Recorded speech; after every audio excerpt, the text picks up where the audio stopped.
And a one. All right. Hello, everybody, and welcome to Above and Beyond the Accessibility and Inclusion podcast live for Monday, March 27th. How's everybody doing? Prior to going on live, Maddie and I had a wonderful conversation. But before we get into conversations here and there and of our weeks and so on and so forth, Maddie, the question is, how's the weather over there? 7 degrees and climbing. I was able to go out in just a sweater. Well, I mean, I wore pants and Thank shoes, you. but Okay. I did not need a coat today, so that was a relief. It's I guess I feel like the groundhog that's gone out and seen my shadow. It's like, Oh, hey, man. I don't wear a coat. All right, spring's around the corner. Oh, Or down here in officially the Hammer, spring. it's about 6 here in the Hammer, and it's I almost can see clearly now. The snow is gone.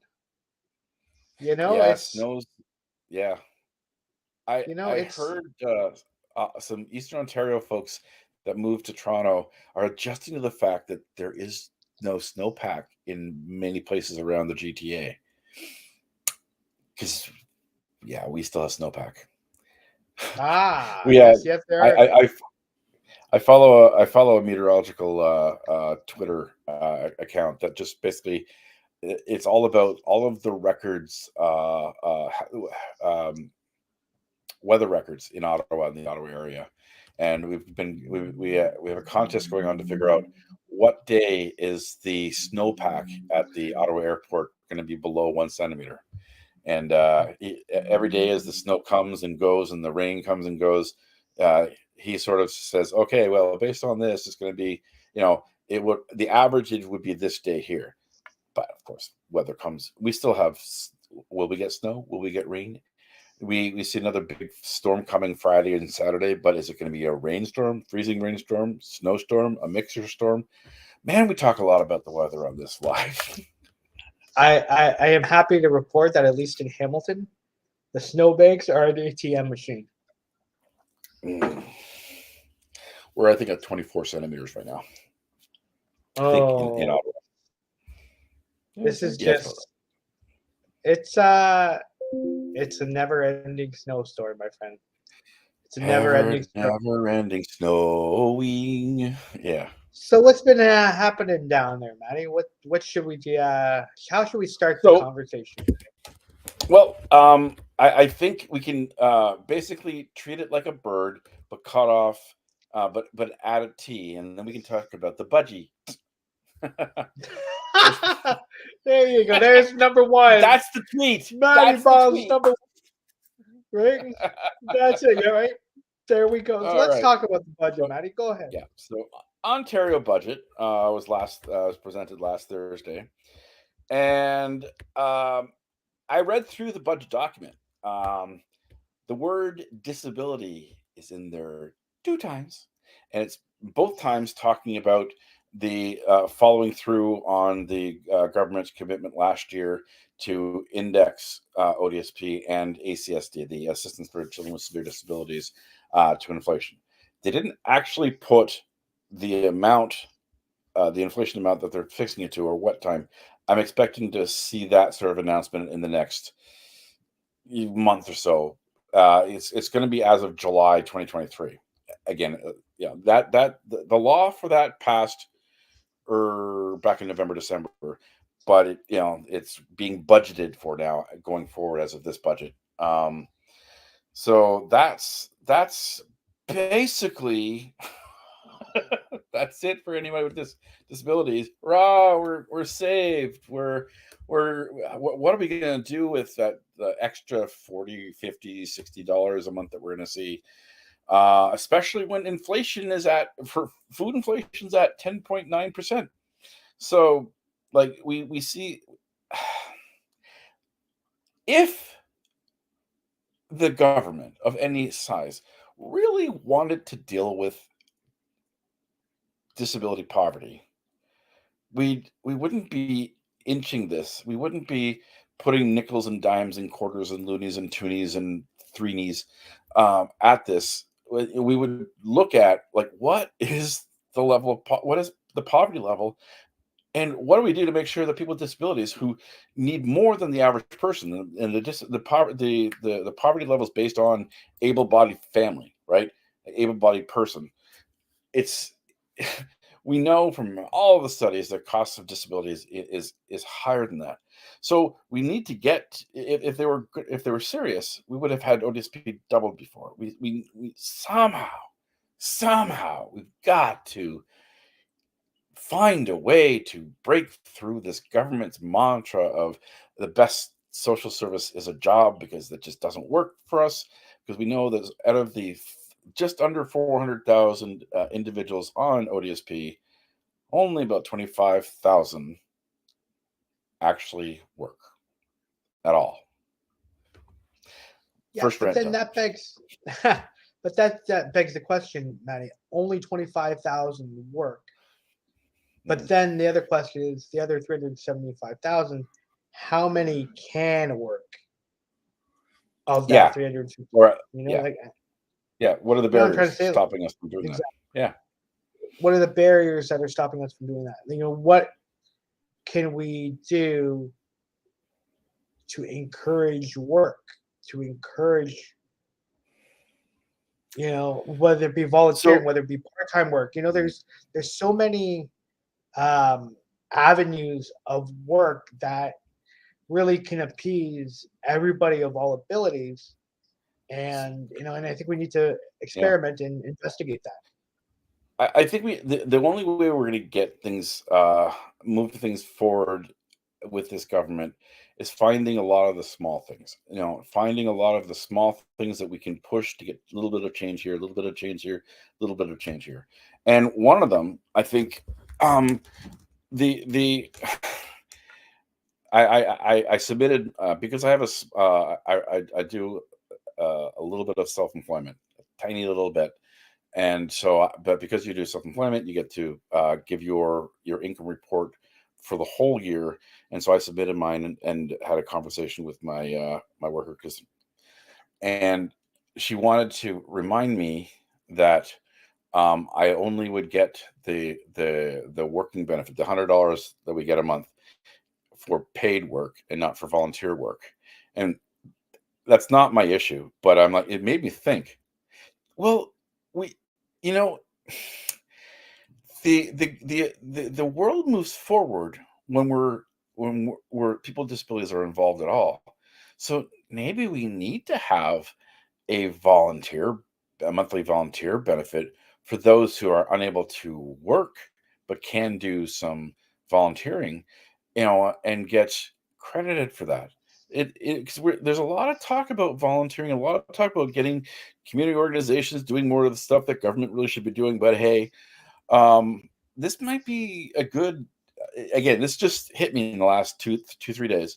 But this is the kind of thing that, you know, sometimes the first step, and even especially for young people with disabilities, the first step of being able to do work, to get work, you need to show that you have experience. Well, how do you get experience if you haven't worked? And how do you get work if you don't have experience? It's like that cycle that it's really hard to get into. But volunteering is always a way to show experience, so that you're capable of doing X thing.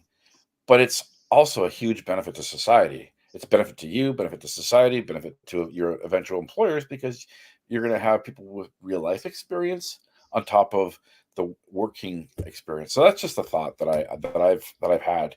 You said, like, how Yeah, how do we deal with that? And maybe, I would not be surprised if there's another, 25 to 50 to 75,000 folks that are doing a little bit of volunteering.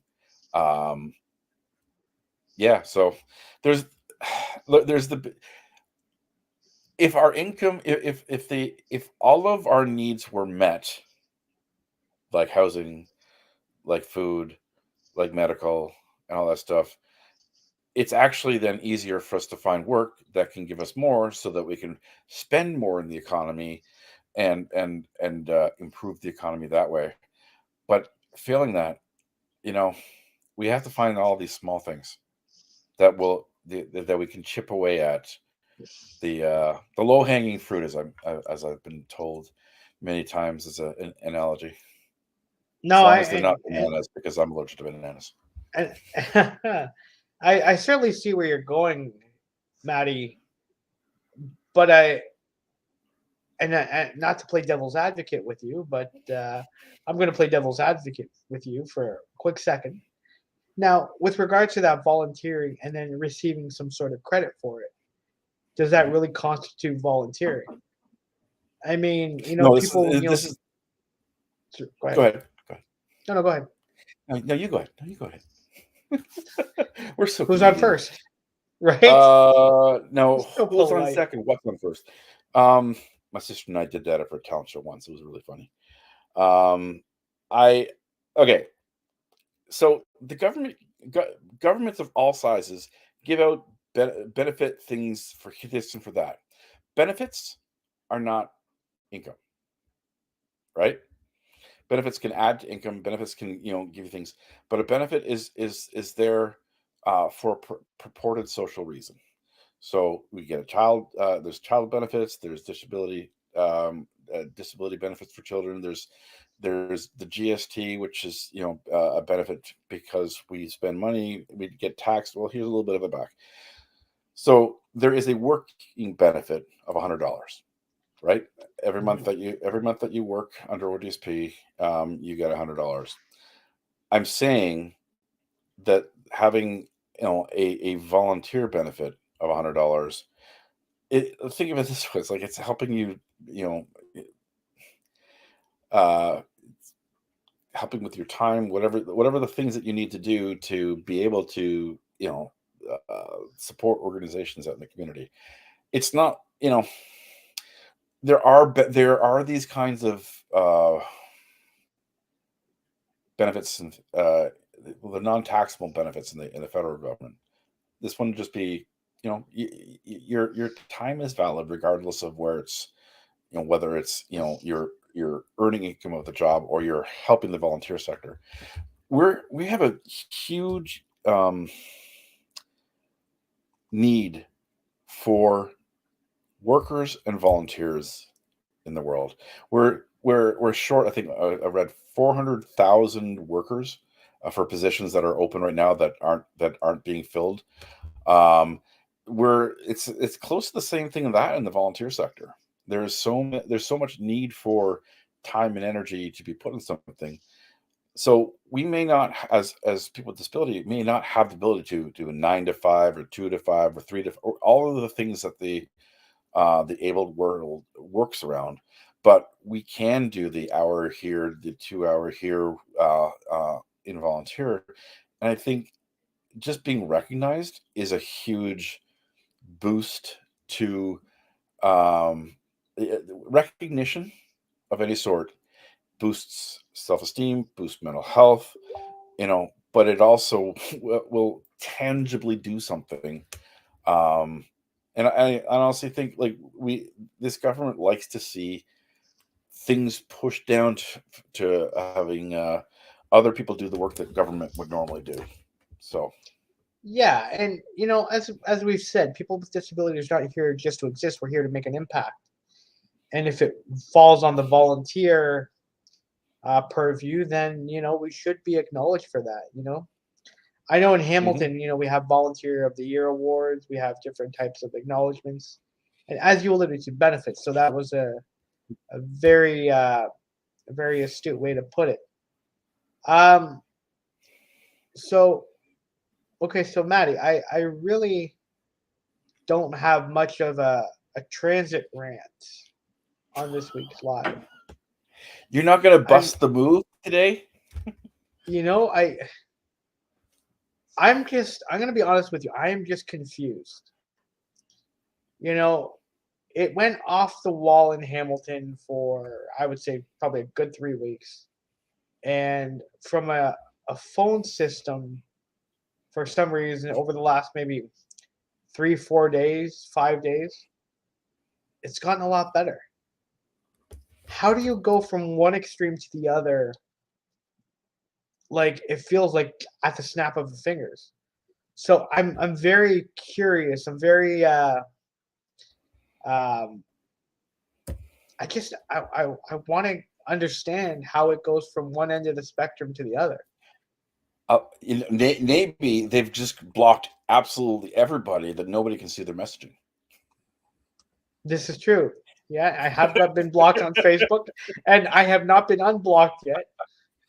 I mean, Yeah. my messages are clearly of frustration, but are entirely honest. But yet, I do not understand how it goes from horrifically bad, so that I'm eating breakfast and making lunch while I'm on the same hold time, to like I can get to somebody in like less than 5 minutes now. Well, that's good. Like I just like Maybe they I'm watch very. this. Maybe they watch this live every week. I wouldn't hold it When against some people that do watch this live that work for a particular organization here in Hamilton. Not naming any names. I've already named them darts. But I don't um I plausible don't deniability just went out the window. what? Plausible deniability just went out the window. Whoops. But I really, what? Maybe there's a level of accountability being had now and understanding. I don't know. I'm not gonna speculate, but I am curious. So I mean, right. And like, even, I mean, yes, my ride yesterday was a little bit late, but lateness is something that I've been been understood since 2017, when I first started taking darts uh, permanently. So even going through some old photos, there's a couple of events that I had to take darts in 2007, 2010, but in 2017 was really, it was really when it all unfolded for me, and I want to continue to make a difference. This is the advocacy and the activism work that I do is for the community, and what we do is for the communities, that we benefit from, that we can help benefit. As you talk about eradicating barriers today is a positive outlook for tomorrow's disability community. And so, in saying that, Maddie, I don't know. I want to understand why it's so hard. And this was a discussion going on today. Pardon me. Why can't we just have the freedom for spontaneous travel? Yeah, You know, you I'm. know. I I hear you. I'm going to be going to Ottawa for tomorrow and Wednesday. I happen to fortunately have a doctor's appointment. Well, I have a test being done in Ottawa, so I can actually get medical travel to Ottawa, and then I can just stay and pay for one trip back instead of having to pay for two trips to get to some of my advocacy work. Um, but again, that I have to go through all kinds of hoops and whatnot to try to even do planned transportation is so exhausting. Um, you know, I know that I've got to, this is about 3 or 4 times I'm going to be going to either to Ottawa or Toronto in the next 4 months, and each time I have such anxiety because I know I can only book the things that I need to the non-train transportation. I can only book closer to the time, because if I try to book it spontaneously, if I needed to go tonight, um, well, I mean, I have finally found a way to do that, but it's not cheap. It's definitely not. It's definitely more expensive. What I'm finding is, even if there are solutions to spontaneous travel, they tend to cost a lot more.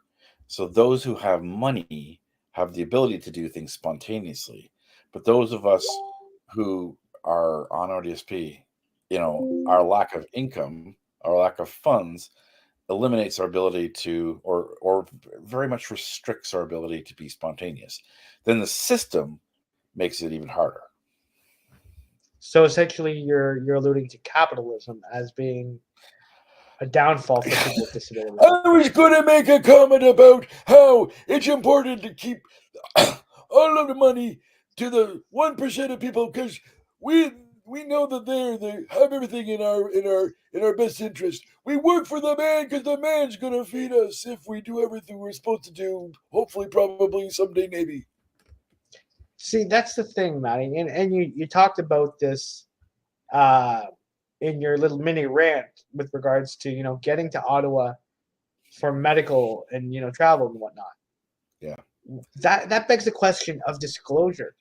Why on a transit system do we need to designate our reasons behind where we're going? If travel, school, work, Yeah. medical appointments. It seems as if the priority scale and the priority level is based on that. When you're really infringing on human rights and privacy by asking those questions. I get we have a medical transportation organization in our county. They only do medical transportation. So like they don't ask you what your disabilities are. They just know that have some sort of disability, and your trip has been funded by ODSP or some other organization that pays into this organization. And sometimes the local town will fund like a trips around the town, like the small town, on 1 day a week, which for me is I can get around town no problem. That's not my issue. There are other people that need the service, but you're still the full breadth of what you could do is not available to you, right? So Well, disclosure is not so much of an issue for me because like if we're using a paratransit system, it's because we have some sort of disability that requires that. What I don't like, and what I think I agree with you on, is the type of trips that we're limited to. I honestly, again, if think of it this way, uh, wouldn't it be better if ODSP just like funded us properly, and then we could just pay for the things as we needed to? But and we we can don't. meet the So inflation needs. they end up We spending more. They end up spending more on the trips because the longer we're in poverty, the worse is the sire sauce that we are. eh, I was trying to say worser because to be particularly grammatically worse is there. obtuse, but I got stuck into my childhood. Worse is the sire sauce. Yeah. Yeah, Anyways, no, it's yeah, we get worse off, so we ended up having more medical things, which requires more medical trips that ODSP is paying for. And honestly, think of and the add up how spontaneity of a much. medical trip. Yeah, no, yeah, you can't do spontaneous medical trips. Like No, you can't do spontaneous. the Period. only spontaneous medical trip that you're allowed is an ambulance, and they'll pay for that. Yes, that's the only spontaneous medical appointment you can get. Yeah. Yeah, that's I was not expecting that, Maddie. So thank you for that. I once It's made a joke to my mom after she was living with me and she injured her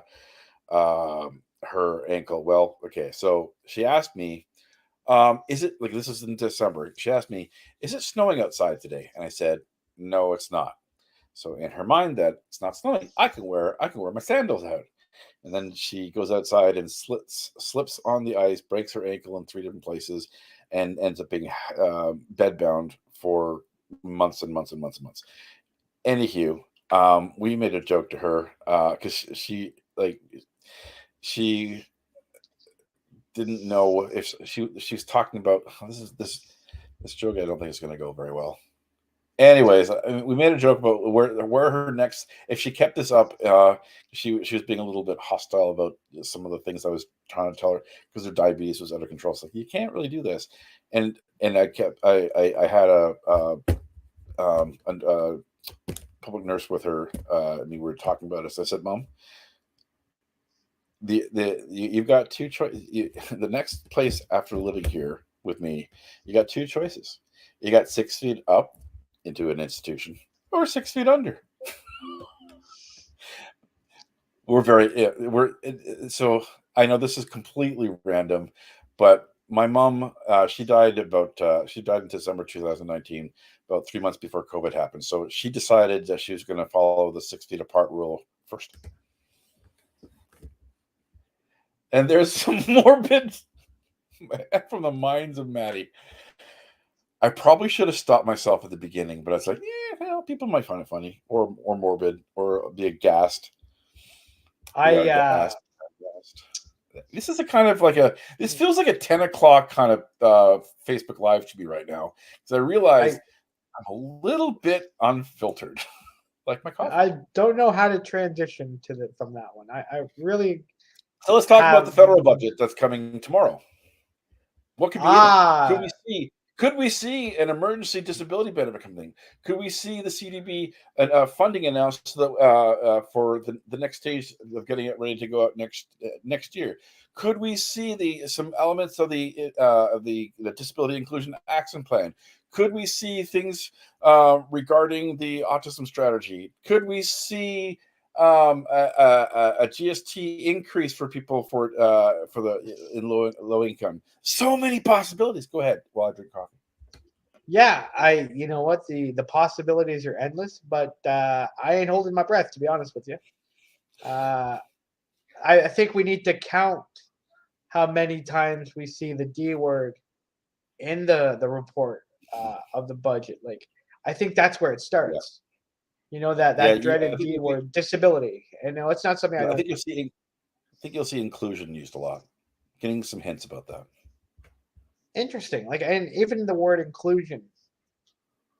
You know, it's also interesting to find out where the inclusion comes from, where the inclusion lies, and in terms of who's doing it for the sake of, let's just use these words to get over certain communities by using these words that are really important in our community, like, for example, inclusion, disability, and whatnot. And let's see, the breadth of it, the depth of it, and if it's really following through on that. I know, Maddie, when I jumped on this live with you before we came on air, you brought me into some intro music, which was kind of amazing, by the way. So thank you. But and in saying that, I feel like it's now time to deliver. It's now it's time to deliver on the promises from year after year after year after year to get it right. Speaking about getting it right, I was reading today the Auditor General in Canada released a report on accessibility within the travel sector. So with the airplanes via and other things that are under the Federal Ministry of Transport, how abysmal they've been at. Okay, so it's mandatory for all of the managers and executives at these transport firms to be trained in disability and accessibility law. 19% of them, again, this is mandatory. 19% of them have never done it, and about 33% delayed starting it beyond what they're supposed to upon starting. And just I think I forget some of the numbers, but it's a really high percentage of people with disabilities have experienced accessibility barriers, either in the websites, using the websites to book things, to find out what the accessibility is of the different organizations, or on the train, on the plane, in the airports, in the stations. A high number of them, and I don't think you and I are surprised, because I know that I've experienced it. Union Station is a sensory hellscape. No, I totally get it. Like, even forget going through a metal detector. You have to go through that whole, uncomfortable feeling of being patted down by nature of disability. because we can't go through a metal detector, like I just said. Like even Please things like stand up. Please stand up, human. broken wheelchairs. There's the most famous one. Maya Ziv had her wheelchair. Um, her freedom taken from her Hmm. from an Yep. airline because of the way they handle people with disabilities. And you talked about disability and accessibility training, and I wonder a couple things. How streamlined is it between airline to airline, and how in depth do they go, and Yeah. why do they wait till the very last minute, if at all, for people to take part in this? I know I went to Yeah. an EDI training for one of the jobs that I have last week, and I honestly could have taught the class, but Yeah. notwithstanding that, now the fact that we're subject to so much scrutiny, and treated as less than. Really, the airline example is a prime example of that. Hmm. They spend so much money and time trying to do PR to clean up their image than actually resolve the problems. You know, they could really, hire a couple people with disability as part of an advisory group that can tell them what they're doing or not doing. I mean, I think I look at this discussion is happening in the States too. I mean, I think Mhm. Canada is actually particularly bad compared to the States, which is one of those areas where, I really feel that the Americans are so uh in terms of progress in the world, and in terms of all of the other isms, I find the Americans are so different and distant from Canada and other, progressive nations. But this is an area that's an exception. Their their contemplation of barriers and what disability rights, again, not the still not great. We're far from great, but comparing what the states like, the Americans with Disability Act is like our accessible. I stumble over the AODA all of the time. Accessibility for Ontario Disability Act. The Accessibility for Ontarians with Disabilities Act. Don't worry, Okay, other I people missed a stumble couple. in trying to Yeah, take part in yeah, enacting that act. yeah. And then we have the Accessible Canada Act, which is a federal Yeah. thing. Those the AODA and the Accessible Canada Act should be a clear roadmap to get us barrier free, and it should accept the fact that it should entrench the rights that we already have in the Canadian Human Rights, and also the Convention of Persons with Disabilities, or of Rights of Persons with Disabilities. So many acronyms today, so many acronyms, not acronyms. I do. This is a coffee day, but there are. I think I honestly I feel from our level on the ground as we roll around, it feels like these laws, these acts are a colander, a sieve. They're not a bowl that holds our rights. It's a bunch of stuff that says some stuff that if you look from afar, it looks like it's a full thing. But when you look up close, you realize it's holier than the Catholic Church. I mean, yeah, people can pick and choose what they want to make There's no teeth. accessible. How they, There's yeah, no exactly, teeth. exactly. No, no teeth. No Exactly. exception of rights. No, no. And one person with a disability is one person with a disability. And that's why you do what you do. I do what I do in terms of our advocacy and our activism work. Giving people the right to autonomy, agency, dignity, and respect. Not have our rights as people, not just people with disabilities, but as people respected. I mean, everybody has different abilities. And I don't mean to use that in a sense it's a euphemism right now. But in acting, ourselves as human beings, our abilities are all different. And we need to shoulder and foster a strengths-based approach to ensure equity is had by all. Nobody gets to decide but yourself what is equity. That should be policy 101. Yeah.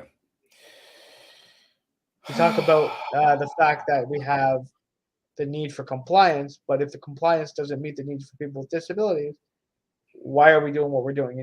I understand there's Yeah. this attempt at proaction, but it's simply a reaction from the lack of proaction. We talk about investment over cost. Obviously that tends to get overlooked and overshadowed on account of accessibility. Is this really necessary? How much is this going to cost? So on and so forth. We need an accessibility SWAT team where there's a problem, where there's a barrier, you call 111 and you say, hey, I can't get in the bathroom because there's no button. And then a team of disability accessibility experts come in and fix it. Yeah. I think that was just that sounds very honestly, interesting. but that would be As soon as you great. said Just imagine that. Imagine this. Like if we actually had that. Like, okay, so how many times are there buildings around you that you go to that have one elevator? Now imagine what percentage of those buildings that have that one elevator out of service. So So you either can't get up or you can't get down. And this sit down. happens to all of us. But it's always Yeah. like when's it gonna get fixed? It's not today, it's whenever it can be. And like this is a big problem that um I know I just threw this out there, but the more I think about it, we do need, we see our needs, and not just like our little needs, our absolute required necessary needs of being able to get in, out, up, down. They get put aside for the convenience of other people, the majority of people, to be able to do things. Like I've said this before, like I sometimes feel we get things resolved as if every time an accessible button didn't work, the door didn't work. Every time there was an accessible taxi was down, you take out regular taxis out too. If everybody had to be convenienced the way we do, oh my God, things would change. It's just the same thing as if men had periods, there would be time off for everyone because men can't. It's just Your gift were transition oh, points, Maddie. I don't know how to transition off men having periods.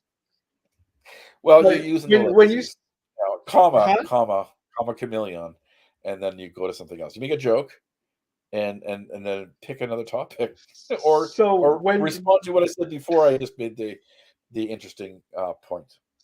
when you talked about the accessibility SWAT team, all I was thinking about is accessibility and the dynamic symbol of access being like the bat signal in terms of somebody flashing that, and then the Yeah, SWAT team comes to save the day. It's almost like exactly. a superhero type accessible No, remodification. it's a team of transformers that go out to try to solve it, and then the leader can say, "All right, everybody, roll out." Please Walk tell and me you've roll, watched baby. Transformers. Have you ever seen Transformers? I have, not in a while, but yes, I have. Okay, Yeah. Transformers was one of my big obsessions as a kid, and I still love everything about it.